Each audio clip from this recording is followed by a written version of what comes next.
A graça e a paz do Senhor Jesus, tudo bem com você? Estamos aqui reunidos mais esta vez, continuando esta questão que nós temos chamado de a crise da fé. E nós vimos no último dia, ontem, que os espias, 12 homens que Moisés preparou para espiar a terra, trouxeram 2 tipos de relatório. 10 deles trouxeram um relatório com os fatos.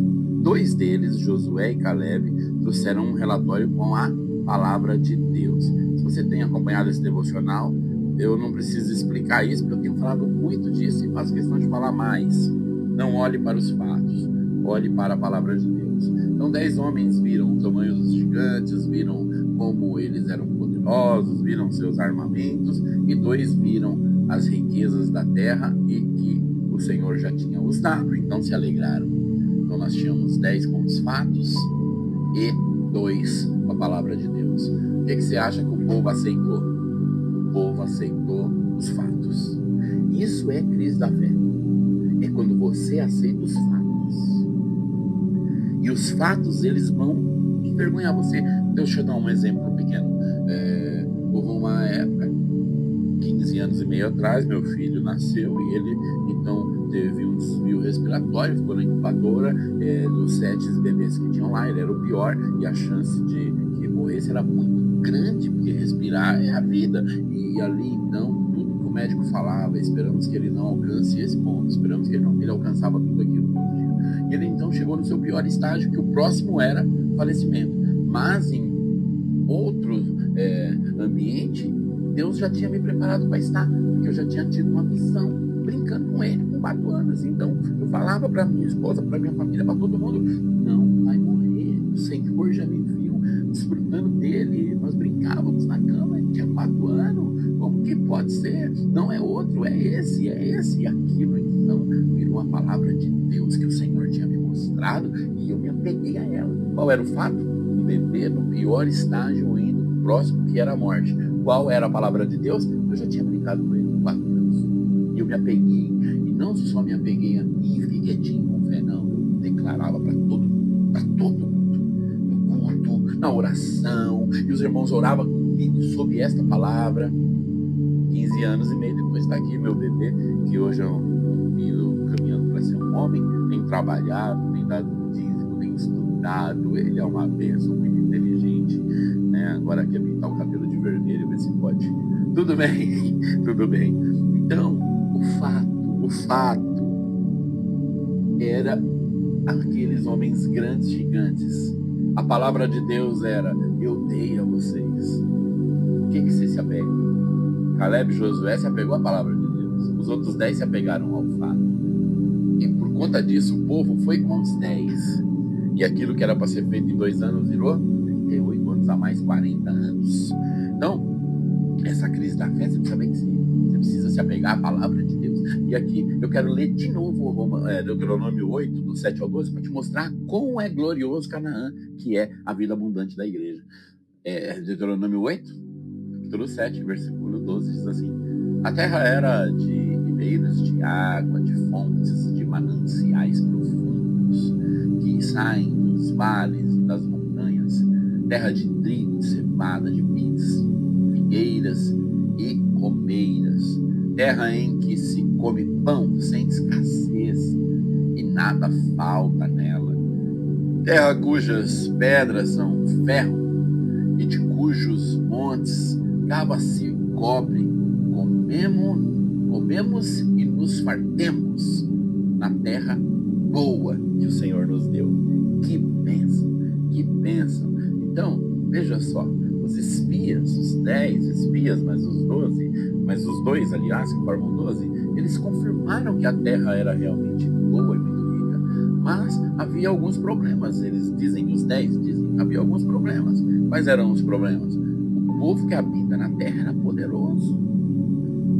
Eles não foram lá para olhar a terra? Pois é, eles acabaram olhando para os gigantes que tinham lá, os soldados. O povo que habita lá é poderoso e as cidades eram fortificadas. Os espias, em vez de olharem para a herança que Deus estava lhes concedendo, olharam para o inimigo e para si próprio.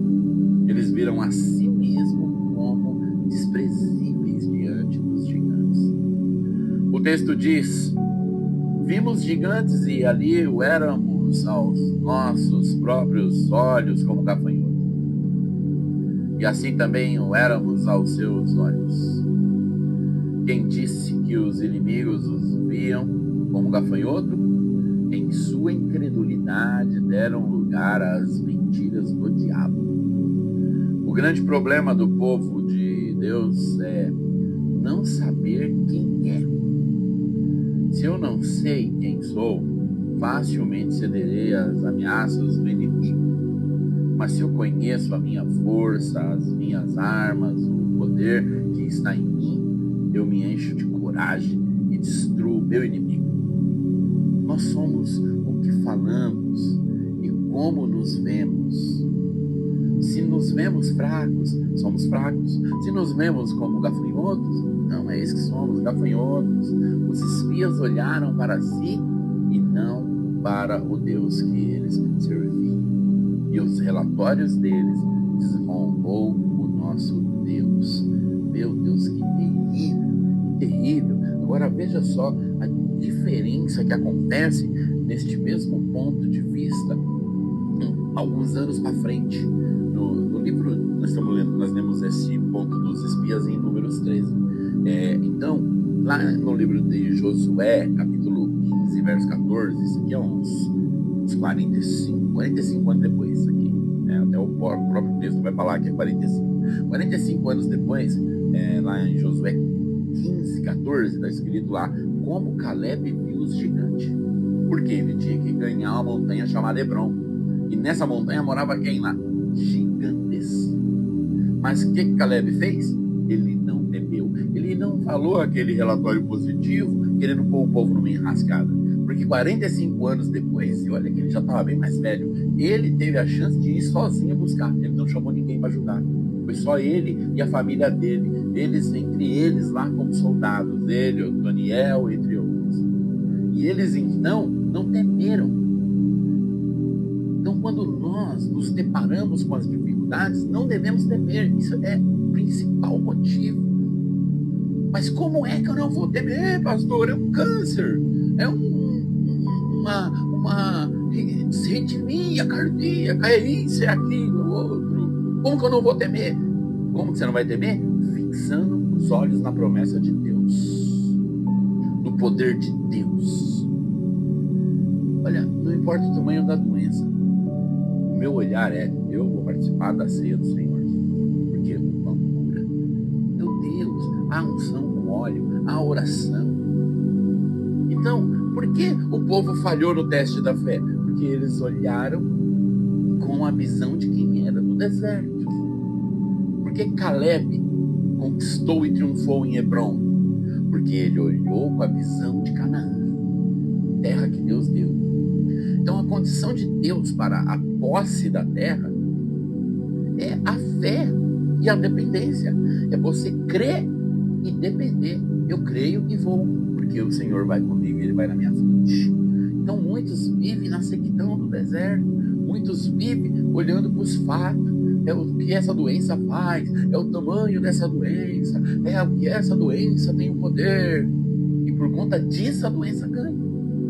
Quando na verdade você pode olhar a palavra de Deus, a unção com óleo por meio dos presbíteros, ao participar da ceia e etc. E assim seja para qualquer caso, não apenas para a doença, para qualquer caso. O Senhor é contigo, o Senhor é contigo. E qual é a vida que Ele quer para você? Uma vida de regozijo, como nós lemos no começo desse devocional, em Deuteronômio, capítulo 8, dos versículos 7 ao 12. Ele quer para você terra de ribeiros, terra de fontes, terra de mananciais, terra de vales, de montanhas, de trigo, de cevada, de vide, terra de figueiras, romeiras, lá onde você come pão sem escassez. Você vai comer pão hoje e amanhã você vai também. E depois de amanhã também, até o último da sua vida, até o último dia da sua vida, haverá pão sem escassez. Nada vai faltar. Terra que as pedras são ferro, que os montes saem cobre, aonde você pode comer e se fartar, porque essa é uma terra boa que o Senhor deu.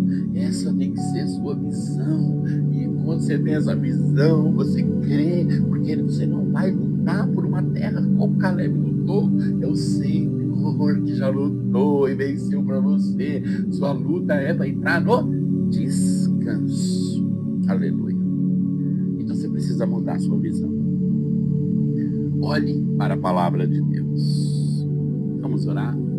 Pai amado, em nome de Jesus, leva-nos a fixar os nossos olhos na tua palavra.